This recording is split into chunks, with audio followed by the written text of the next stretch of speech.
India foundation ने एक नगर निगम के साथ एक करार किया है तालाब को लेकर, ये जी। क्या मामला है, क्या करार है? Actually green India foundation trust क्योंकि फरीदाबाद बेस्ड है, तो फरीदाबाद के लिए कुछ अपनी ज़्यादा जिम्मेवारियां बनती भी हैं, क्योंकि बाहर के राज्यों में काम किया लेकिन यहाँ कुछ करके नहीं दिखाया था अभी तक।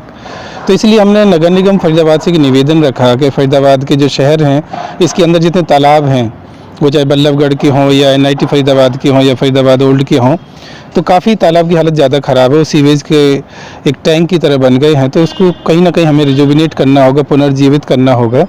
तो इसका लेकर पिछले लगभग हम लोगों की 1 साल लगभग मान के चलें, पिछले दिसंबर से अब तक 1 साल का हमें समय लगा। तो आज उसमें नगर निगम के साथ गौची में एक तालाब है जो आपका, उसके लिए एक MOU साइन हुआ है, जिसमें हम लोग 4 महीने के अंदर उस तालाब को पुनर्जीवित कर हम उनको सौंपेंगे। अच्छा, नगर निगम की तरफ से ग्रीन इंडिया फाउंडेशन जो इसमें काम करेगी, तो क्या सहयोग दिया जा रहा है और ये जो MOU है ये किन शर्तों पे?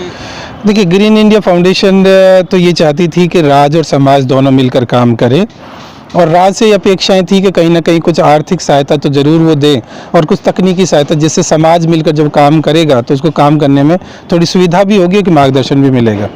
लेकिन इसमें हमने देखा कि केवल यूँ कहना चाहिए कि एक सहमति उन्होंने दे दी है कि ठीक है, ये आपका तालाब, इस पे आप काम करिए, कोई दिक्कत नहीं है, लेकिन इसके अलावा कोई आर्थिक सहायता या किसी और प्रकार की सहायता हो तो उस सहायता वो लोग नहीं कर रहे हैं। सारा का सारा ग्रीन इंडिया फाउंडेशन अपने समाज के साथ मिलकर, पूरे फरीदाबाद वासियों के साथ मिलकर इस काम को पूरा करेगा। वैसे हरियाणा सरकार की जो पौंड अथॉरिटी है वो बाकायदा खुद भी जब काम करती है तो एक बहुत बड़ा बजट लगता है। जी। आप देहात में जी देखा जी होगा। जी हाँ और आपने नगर निगम से जो एक संस्था ने आज काम लिया है, जी तो वहाँ बजट ना के बराबर, मतलब कुछ मिल नहीं रहा, आपने जैसे बताया। जी। तो ये क्या कारण, क्या मानते हैं? देखिए, जहाँ तक मुझे कुछ तालाबों की ठीक से हरियाणा के बारे में जानकारी है कि कुरुक्षेत्र में एक तालाब बन रहा है जिस पर 3 करोड़ से ज़्यादा हरियाणा पौंड अथॉरिटी खर्च कर चुकी है, लेकिन उसका अभी भी 20 से 25% काम हुआ है, बाकी अधूरा है।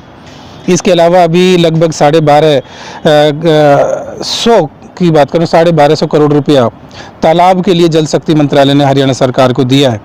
और हरियाणा सरकार के पास अपने 16,000 से ज़्यादा तालाब हैं, जिनमें से इवन फरीदाबाद की हम बात करें तो लगभग 25 तालाब इन्होंने अपने मार्क किए हैं, जो कि अप्रैल 2021 तक, विद अगले 1 महीने के 1 साल के अंदर उनको तैयार करके देने हैं। तो बजट तो इनके पास है। इवन इस तालाब के बारे में जिस पे हम काम करने जा रहे हैं, इसका भी 2 करोड़ 46 लाख रुपए का इन्होंने बजट बनाया हुआ था, टेंडर पास किया हुआ था। तो जब उसके लिए 2 करोड़ 46 लाख दे सकते थे, तो मैं उम्मीद करता था कि शायद ये 10-12 लाख रुपए तो इसमें देंगे ताकि कुछ एक सकारात्मक पहल हो सके।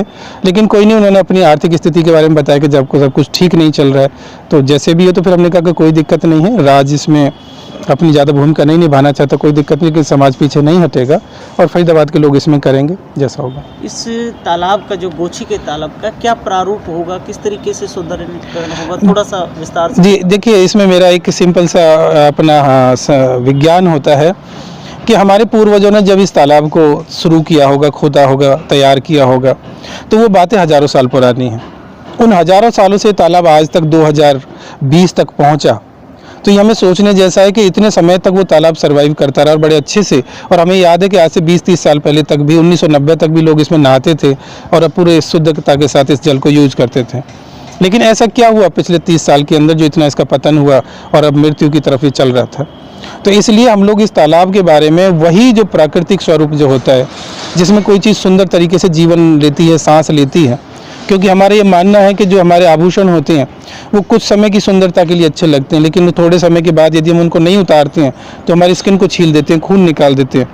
इसलिए हम लोगों को ये जो पक्का करने का जो एक फैशन है, तालाब को पक्का करेंगे, ऐसे घाट बनाएंगे, कंक्रीट की दीवारें होंगी, तो वो कहीं ना कहीं उसके पृथ्वी के साथ, मिट्टी के साथ, वायु के साथ संपर्क को तोड़ते हैं। और जब ऐसी स्थिति आती है तो तालाब धीरे धीरे अपने आप मर जाते हैं। और शायद अभी के जो आधुनिक जगत के तालाबों के सौंदर्यीकरण का जब नाम आता है तो लोग पक्का चीज़ें देखते हैं, सीमेंट की चीज़ें देखते हैं।